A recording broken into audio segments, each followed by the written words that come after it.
আমি কারো মাধ্যমে কাজ করি না। বিএনপির ভারপ্রাপ্ত চেয়ারম্যান তারেক রহমান ঘোষিত 31 দফা বাস্তবায়নের লক্ষ্যে শুক্রবার গোলাপগঞ্জ পৌরসভার 4 নং ওয়ার্ডের বৃহত্তর সরস্বতী এলাকাবাসীর উদ্যোগে আয়োজিত উঠান বৈঠকে সিলেট 6 আসনের বিএনপির মনোনয়ন প্রত্যাশী সৈয়দা আদিবা হোসেন প্রধান অতিথির বক্তব্যে এ মন্তব্য করেন। জনপ্রতিনিধি যদি তার এবং জনসাধারণের মধ্যে পিএস রেখে দেয় তাহলে তো অনেক গুরুত্ব বেড়ে যায়, এবং তখন সেই জনপ্রতিনিধি মানুষ কি চায়, মানুষের সমস্যা কোথায়, কি করলে মানুষের সুবিধা হবে, এগুলো সেই জনপ্রতিনিধি জানবে না। এবং প্রত্যেকটা জনপ্রতিনিধির জনগণকে বুঝতে হবে, জনগণ কি চায় বুঝতে হবে, কিসে জনগণের সুবিধা হবে, কিসে অসুবিধা হবে, এগুলো বুঝতে হবে। আমার আব্বার মতো আমার কোনো পিএস নাই, আমি কারো মাধ্যমে কাজ করি না। আমার সাথে লন্ডনে দেখা হয়েছে গত জুলাই মাসের 17 তারিখে জনাব তারেক রহমানের সাথে, এবং ওনার সাথে আমি বৈঠক করি এবং গোলাপগঞ্জ বেইনেবাজারের যে সার্বিক অবকাঠামোগত চিত্র আমি তুলে ধরি, যে আমাদের রাস্তাঘাট,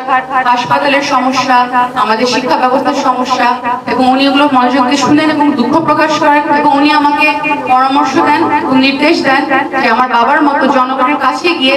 পৌঁছাতে এবং আমার দল বিএনপিকে জনগণের কাছে নিয়ে যেতে। কারণ দল যত মানুষের কাছে যাবে তত বেশি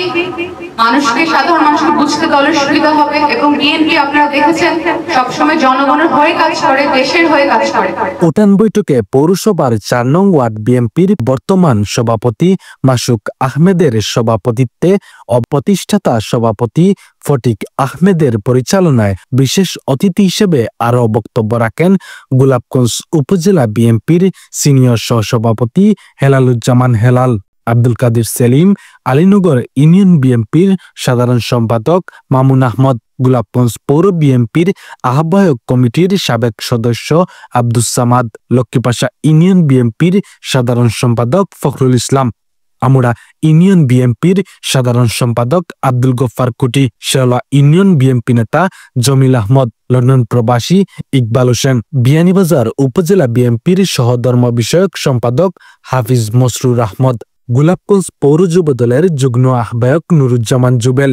4 নং ওয়ার্ড বিএনপির সাধারণ সম্পাদক দুলাল আহমদ, সাংগঠনিক সম্পাদক সুয়েল আহমদ সহ আরো অনেকে। এ সময় বক্তারা বলেন, আমাদের মা বোনদের মাঝে থেকে শুরু করে ছাত্র, যুবক, কৃষক, শ্রমিকদের মাঝ থেকে শুরু করে ইতিপূর্বে আপনার বিশ্বস্ত সৈয়দ আদিবা হোসেন গোলাপগঞ্জ বিয়ানীবাজারের মানুষের হৃদয় স্থান করে নিয়েছেন। আমরা সবাই আকুল আবেদন রাখবো দেশনায়ক জনাব তারেক রহমান সাহেবের প্রতি, যে এই ক্লিন ইমেজের এবং দুর্নীতিমুক্ত যোগ্য পিতার যোগ্য মেয়েকে যেন দানের শীষ দিয়ে আমাদের এই এলাকার নেতৃত্ব দেন।